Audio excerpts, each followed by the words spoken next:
ವೀಕ್ಷಕರೇ, ನೀವು ನೋಡ್ತಾ ಇರೋದು ಮುಳಬಾಗ್ಲು ನ್ಯೂಸ್ ಯೂಟ್ಯೂಬ್ ಚಾನಲ್. ಇಂಥ ಸುದ್ದಿಗಳು ನಿಮಗೆ ಬೇಕು ಅಂದ್ರೆ ಈಗಲೇ ಸಬ್ಸ್ಕ್ರೈಬ್ ಮಾಡ್ಕೊಳ್ಳಿ.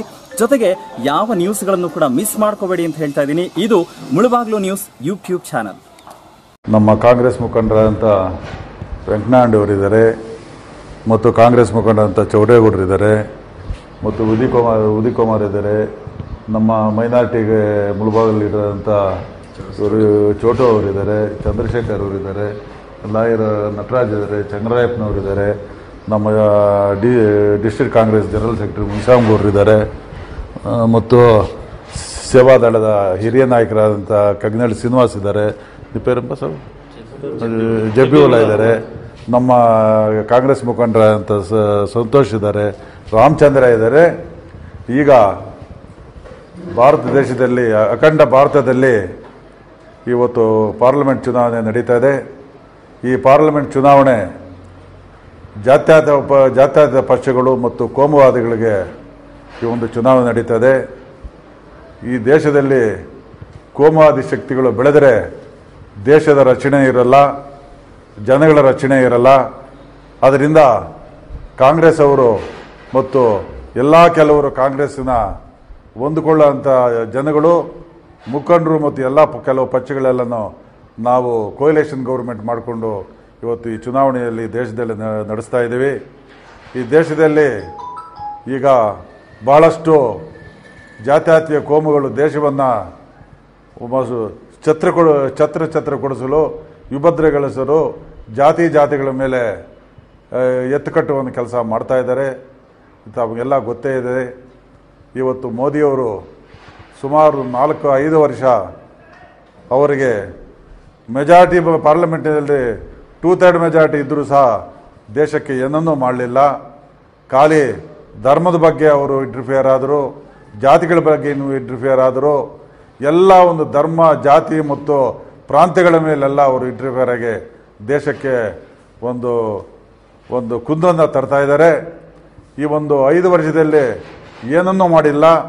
ಬರೀ ಸುಳ್ಳು ಹೇಳ್ಕೊಂಡೆ ಅದು ಮಾಡಿದೆ ಇದು ಮಾಡಿದೆ ಅಂತ ಹೇಳ್ತಾ ಇದ್ದಾರೆ. ರೈತರ ಬಗ್ಗೆ ಆಗಲಿ, ಕಾರ್ಮಿಕರ ಬಗ್ಗೆ ಆಗಲಿ, ಯಾರ ಬಗ್ಗೆ ಆಗಲಿ ಏನೂ ಮಾತಾಡಲಿಲ್ಲ.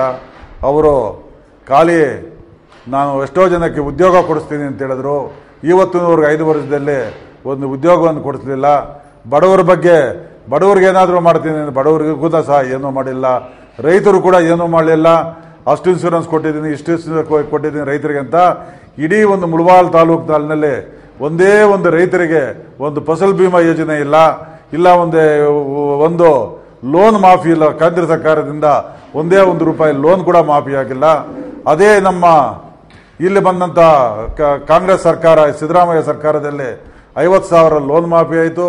ಭಾಳಷ್ಟು ಸಿದ್ದರಾಮಯ್ಯನವರು ಜನಪರ ಕೆಲಸಗಳು ಫ್ರೀ ಅಕ್ಕಿ ಕೊಟ್ಟರು, ಗೋಧಿ ಕೊಟ್ಟರು, ಒಂದು ಹಾಲಿಗೆ ₹6 ಒಂದು ಲೀಟರ್ಗೆ ಸಬ್ಸಿಡಿ ಕೊಟ್ಟರು. ಬೇಕಾದಷ್ಟು ಜನಪರ ಕಾರ್ಯಗಳನ್ನು ಕಾಂಗ್ರೆಸ್ ಮತ್ತು ಈ ಒಂದು ಜನತಾದಳ ಗೌರ್ಮೆಂಟ್ ಕೋಯಲೇಷನ್ ಆಗಿ ನಾವು ಕೆಲಸ ಮಾಡಿಕೊಂಡಿದ್ದೇವೆ. ಮೋದಿಯವರು ಬರೀ ಸುಳ್ಳು ಹೇಳ್ಕೊಂಡು ಅವರು ಇದು ಮಾಡಿದ್ರು. ಏನಂತ ಈ ಒಂದು ಡಿಮಾಂಟೇಷನ್ ಮಾಡಿದ್ರು. ಡಿಮಾಂಟೇಷನ್ ಮಾಡೋದ್ರಲ್ಲಿ ನಿಮಗೆ ರೈತರಿಗೆ ₹8,000 ನಿಮ್ಮ ಬ್ಯಾಂಕ್ಗೆ ಹಾಕ್ಕೊಡ್ತೀನಿ ಅಂತ 5 ವರ್ಷ ಆಯಿತು. ಅವ್ರು 8,000 ಕೂಡ ಹಾಕಲಿಲ್ಲ. ಅದೇ ಸ್ವಿಸ್ ಬ್ಯಾಂಕಲ್ಲಿ ಕಪ್ಪಣ ತರ್ತೀನಿ, ರೈತರಿಗೆ ಅಕೌಂಟ್ಗಳಲ್ಲಿ ಹಾಕ್ತೀನಿ ಅಂತ ಹೇಳಿದ್ರು. ರೈತರ ಅಕೌಂಟಲ್ಲಿ ಕೂಡ ಏನೂ ಒಂದು ಪೈಸೆ ಹಾಕಲಿಲ್ಲ. ಚುನಾವಣೆಗೋಸ್ಕರ ಏನು ಮಾಡಿದ್ರು ಅಂದರೆ ಅವರು 3 ತಿಂಗಳಿಗೆ ₹2 ಕೊಡ್ತೀನಿ ಬಡವರಿಗೆ ಅಂತ ಹೇಳಿದ್ರು. ತಿಂಗಳಿಗೆ ಒಂದು ವರ್ಷಕ್ಕೆ 12,000 ಕೊಡ್ತೀನಿ ಅಂತ ಹೇಳಿದ್ರು. ಅದೇ ಕಾಂಗ್ರೆಸ್ ಸರ್ಕಾರ ನಮ್ಮ ರಾಹುಲ್ ಗಾಂಧಿಯವರು ಪ್ರಣಾಳಿಕೆಯಲ್ಲಿ ಇವತ್ತು ಹೇಳಿದ್ದಾರೆ, ಈ ದೇಶದಲ್ಲಿ ಯಾರಿಗೆ 1.5 ಲಕ್ಷ ಇನ್ಕಮ್ ಕಡೆ ಇದ್ದರೆ ಒಳಗಿದ್ದಂಥ ಅವರಿಗೆ 6,000 ತಿಂಗಳು ಕೊಡ್ತೀನಿ ಅಂತ ಹೇಳಿ ಪ್ರಕಟಣೆ ಮಾಡಿದ್ದಾರೆ. ಒಂದು ತಿಂಗಳಿಗೆ 6,000 ಕೊಟ್ಟರೆ ಒಂದು ವರ್ಷಕ್ಕೆ ₹72,000 ಆಗ್ತದೆ. ಆಮೇಲೆ GST ಟ್ಯಾಕ್ಸು ಇವತ್ತು ದುಬಾರಿ ಟ್ಯಾಕ್ಸ್, ಈ ದೇಶದಲ್ಲಿ ದುಬಾರಿ ಟ್ಯಾಕ್ಸ್ ಆಗಿದೆ. ಆ ಟ್ಯಾಕ್ಸನ್ನು ತೆಗೆದಾಕ್ತೀನಿ ಅಂತ ಹೇಳಿದರೆ ಇಡೀ ಭಾರತ ದೇಶದಲ್ಲಿ ಎಷ್ಟು ಜನ ರೈತರಿದ್ದಾರೋ ರೈತರ ಸಾಲವೆಲ್ಲ ನಾನು ಮನ್ನಾ ಮಾಡ್ತೀನಿ ಅಂತ ಕೂಡ ಘೋಷಣೆ ಮಾಡಿದರೆ. ನೀವು ಈ ದಿವಸ ದೇಶಕ್ಕೆ ಗಂಡಾಂತರ ಬಂದಿದೆ, ದೇಶದ ಸ್ವಾತಂತ್ರ್ಯಕ್ಕೆ ಗಂಡಾಂತರ ಬಂದಿದೆ. ಇವತ್ತು ಅಂಬೇಡ್ಕರ್ ಬರೆದಿರುವಂಥ ಒಂದು ಸಂವಿಧಾನವನ್ನು ಸುಡಕ್ಕೆ ಮತ್ತು ಅದನ್ನು ತಿದ್ದುಪಡಿ ಮಾಡೋಕ್ಕೆ ಶುರುವಾಗಿದೆ. ಯಾವತ್ತು ಈ ಒಂದು ದೇಶದ ಬಹಳಷ್ಟು ಅಮೂಲ್ಯವಾದಂಥ ಮತ್ತು ಪವಿತ್ರವಾದಂಥ ಸಂವಿಧಾನವನ್ನು ಸುಟ್ಟರೆ, ಸಂವಿಧಾನವನ್ನು ಬದಲಾವಣೆ ಮಾಡಿದರೆ ಈ ದೇಶದಲ್ಲಿ ನಮ್ಮ ಜಾತಿ, ಧರ್ಮ, ಎಲ್ಲ ಜನಾಂಗಗಳು ಇರ್ಬೋದು, ಎಲ್ಲದಕ್ಕೂ ಕುಂದು ಬರ್ತದೆ. ನಾಳೆ ದಿವಸ ದೇಶವು ಚಿತ್ರ ಆಗ್ತದೆ, ದೇಶಕ್ಕೆ ಗಂಡಾಂತರ ಇದೆ. ಅದರಿಂದ ದಯವಿಟ್ಟು ಬಿಜೆಪಿಯು ಕೋಮುವಾದ ಶಕ್ತಿಗಳನ್ನು ಈ ದೇಶದಲ್ಲಿ ಬೆಳೆಸಬಾರ್ದು. ಬೆಳೆಸಿದರೆ ದೇಶಕ್ಕೆ ಗಂಡಾಂತರ ಇದೆ. ನಾಳೆ ಬರುವಂಥ ಚುನಾವಣೆಯಲ್ಲಿ ನಾವು ಕಾಂಗ್ರೆಸ್ ಅನ್ನಗೆ ತಾವೆಲ್ಲರೂ ತಮ್ಮ ಅಮೂಲ್ಯವಾದ ಮತವನ್ನು ಓಟ್ ಹಾಕಬೇಕು. ಈ ಕ್ಷೇತ್ರದಲ್ಲಿ KH ಮುನಿಯಪ್ಪನವರನ್ನು ನೀವು ಈ ತಮ್ಮ 18ನೇ ತಾರೀಕು ನಡೆಯುವಂಥ ಚುನಾವಣೆಯಲ್ಲಿ ಅವರನ್ನು ಗೆಲ್ಲಿಸಬೇಕು. KH ಮುನಿಯಪ್ಪನವರು ಒಳ್ಳೆಯವರು, ಒಳ್ಳೆಯ ಕೆಲಸಗಳನ್ನು ಮಾಡಿದ್ದಾರೆ.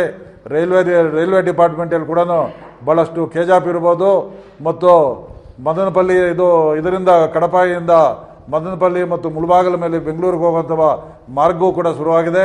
ಕೆಜಾಪ್ಗೆ ಅನೇಕ ರೈಲುಗಳನ್ನು ತಂದಿದ್ದಾರೆ. ಆಮೇಲೆ ಚಿಂತಾಮಣಿಯಿಂದ ತಿರುಪತಿಗೆ ಹೋಗುವಂಥ ಒಂದು ರೈಲು ಮಾರ್ಗವನ್ನು ಮಾಡಿದ್ದಾರೆ. ರೋಡುಗಳು ಕೋಲಾರಿಂದ ಚಿತ್ತೂರುವರೆಗೂ ನ್ಯಾಷನಲ್ ಹೈವೇ ರೋಡ್ ಮಾಡಿದ್ದಾರೆ. ತಿಮ್ಮರಾಜಪಲ್ಲಿಯಿಂದ ಮಂಗಳೂರುವರೆಗೂ ಮಾಡಿದ್ದಾರೆ. CRF ರೋಡುಗಳು ಬಹಳಷ್ಟು ಮಾಡಿದ್ದಾರೆ. ಈ ರಾಜ್ಯಕ್ಕೆ ಬೇಕಾದಷ್ಟು ರೈಲ್ವೆ ಜಾಫರ್ ಶರೀಫ್ ಅವರು ಆದಮೇಲೆ ಈ ರಾಜ್ಯಕ್ಕೆ ಬಹಳಷ್ಟು ರೈಲ್ವೆ ಹಾಸನ ಇರ್ಬೋದು, ಮಂಗಳೂರಿಗಿರ್ಬೋದು, ಬೆಳಗಾಂಗಿರ್ಬೋದು, ಮೈಸೂರಿಗಿರ್ಬೋದು ಬಹಳಷ್ಟು ರೈಲ್ವೆ ಮಾರ್ಗಗಳನ್ನು KH ಮುನಿಯಪ್ಪನವರು ಮಾಡಿದ್ದಾರೆ. ಜಾಫರ್ ಶರೀಫ್ ತರವಾಯಿತು ಈ ರಾಜ್ಯಕ್ಕೆ. KH ಮುನಿಯಪ್ಪನವರು ರೋಡ್ಗಳು ಮಾಡಿದ್ದಾರೆ, ರೈಲ್ವೆಗಳು ಎಲ್ಲ ಕೆಲಸಗಳನ್ನು ಮಾಡಿದ್ದಾರೆ.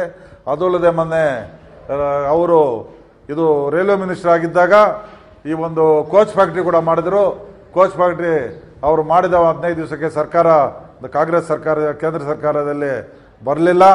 ಬಿಜೆಪಿಯವರು ಅದಕ್ಕೆ ಒತ್ತುಕೊಳ್ಳಿಲ್ಲ, ಪ್ರೋತ್ಸಾಹ ಕೊಡಲಿಲ್ಲ.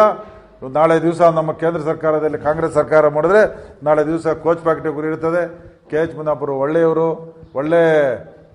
ಒಳ್ಳೆ ವಿದ್ಯಾವಂತರು ಮತ್ತು ಯಾವುದೇ ಥರ ತಂಟೆ ತಕರಾರು ಗಲಾಟೆಗೆ ಹೋಗೋರಲ್ಲ.